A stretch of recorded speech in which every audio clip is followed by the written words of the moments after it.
Si tu as déjà cherché des techniques pour durer plus longtemps, il y a de fortes chances que tu sois tombé sur le squeeze. Mais ces techniques est-elles vraiment efficaces? Et marchent-elles pour tout le monde? Et c'est ce qu'on va voir dans cette vidéo. Salut, je m'appelle Pierre et il y a quelques années, j'arrivais pas à tenir plus de 30 secondes avec ma copine. C'était pour moi un épisode très douloureux que j'ai réussi à achever et du coup j'ai décidé de lancer une série de vidéos pour aider les mecs comme moi ou peut-être comme toi à t'en sortir. Alors le squeeze, qu'est-ce que c'est? C'est une technique qui a été popularisée dans les années 70 par les célèbres Masters & Johnson et qui maintenant est recommandée par beaucoup de sexologues pour diminuer son excitation. Alors tout ça, comment ça marche? C'est relativement simple.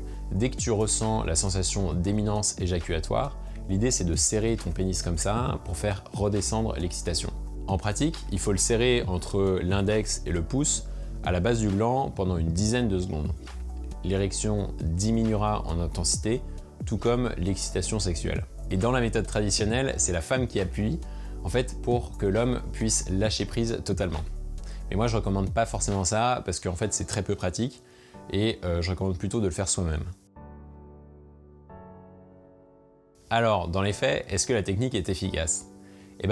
Une chose est sûre, c'est qu'en comprimant le gland, on diminue l'érection. Et en diminuant l'érection, on diminue aussi son excitation sexuelle. Mais là où les résultats diffèrent entre les hommes, c'est après le squeeze, quand on reprend la pénétration. Certains hommes trouveront que leur excitation sexuelle remonte au plafond très rapidement, quand d'autres trouveront justement qu'elle a plutôt diminué. Et si tu veux mon avis, j'ai l'impression que ceux dont l'excitation grimpe très rapidement, en fait, se surexcitent pour compenser la perte de leur érection. Le principal avantage de ces techniques, outre le fait que ça peut fonctionner pour certains hommes, c'est qu'elle est très pédagogique. Elle te permet en effet deux choses. La première, c'est de prendre l'habitude de faire des pauses régulièrement. Et la deuxième, c'est qu'elle te donne l'habitude de te concentrer sur toutes les sensations que tu ressens dans ton corps, et particulièrement sur la sensation d'éminence éjaculatoire. Et ça, c'est une très bonne chose pour l'apprentissage de la gestion de ton excitation.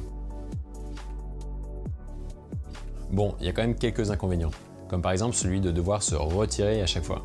En fonction de ta partenaire, son excitation sexuelle peut vraiment diminuer.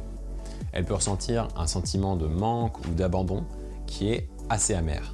Et même si elle tolère la technique, ça reste quand même un tue-l'amour. Et l'acte amoureux perd de son romantisme. Surtout que maintenant, on connaît des techniques qui sont vraiment efficaces pour mieux gérer son excitation. Pour conclure, je dirais que la technique du squeeze est efficace, mais que c'est pas une solution de long terme.